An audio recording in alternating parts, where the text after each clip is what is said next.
Okay. About 3 years ago, I was in a bad accident where I had cut my foot open.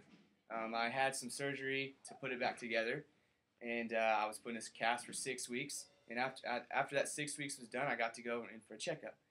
My doctors took my cast off and looked at my foot, and it was swollen.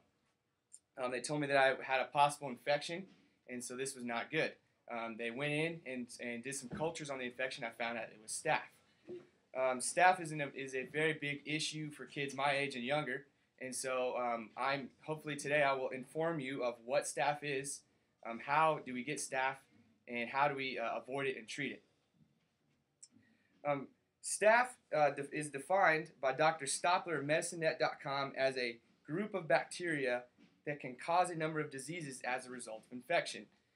Staphylococcus is the formal term, and it is named after the Greek word for grapes. If you looked at staph under the microscope, you would see little balls of the bacteria cell in a bunch that looks like grapes. There's about 30 different kinds of staph that humans can get, and this is why it's a big issue for kids my age. It's hard to treat. You have to know which strand it is to be able to get rid of it. Most of the cases, you will, if you have staph on your body, which is common, you will not get staph unless you have an area with broken skin. Which brings me to my next point of how do we get staph. Experts at Teen Health say that staph comes from minor skin infections like burns and eczema or acne. People with these kind of problems with their skin are more prone to develop staph infections.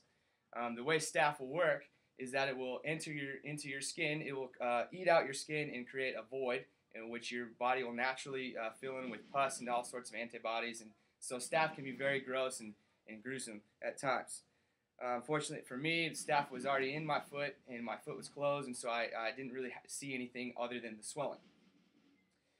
Staph will spread easily through skin-to-skin contact. This is important situations like when you're playing sports. You can easily get a cut or a scrape in a football game, and if somebody with staph rubs into you, then you're probably going to get the staph infection. Staph breeds in warm, humid environments, and so areas like locker rooms, showers can be a very big problem. I know in high school there was many cases of the staph infection, and the coaches would really they'd really make you clean that up and send you to the nurse immediately if you were any signs of that, and so you just put a bandage on it and you were fine. Staph aureus is a type of staph that can be very serious when it enters into your bloodstream.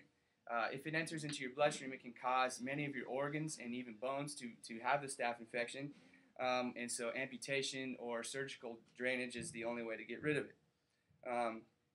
Which brings me to my third point, is how do we get rid of it and how do we avoid having the staph infection.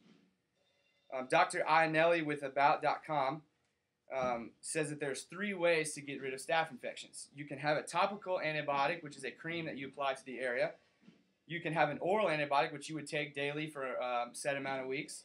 Or you can have an intravenous form of the antibiotic, which is a IV constant flow into your bloodstream.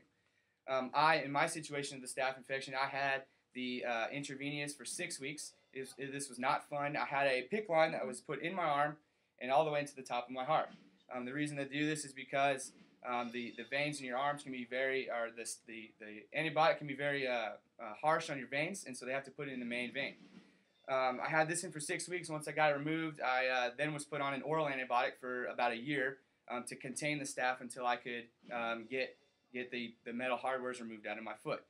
Fortunately for me, during this time period, the staph eventually just went away.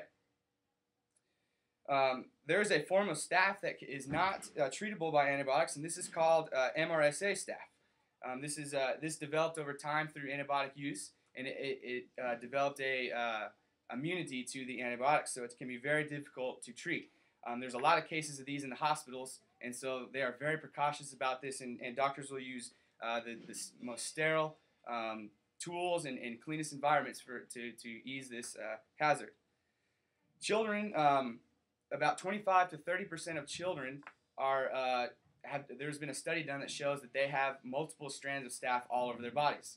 So this can be a scare to you parents out there. So I have developed a a few tactics for you to try out to get rid of the staph. A nasal gel can be applied to the nose, and doctors recommend once a year that you would use this to limit the staph. Keeping scrapes clean, bites, itches, any of that, making sure that is clean and applied with an antibacterial ointment with a Band-Aid is the best way to avoid. And encouraging your kids to not share towels in locker rooms, not share sports equipment, and not share razors. I know for me, shaving every morning, I nick myself, multiple areas, and that can be a very dangerous problem because staph will develop in the showers. So in conclusion, I hope you guys are all informed on what staph is, how to get staph, and how do you avoid it. And I wish you the best of luck to remain staph-free the remainder of your lives. Thank you.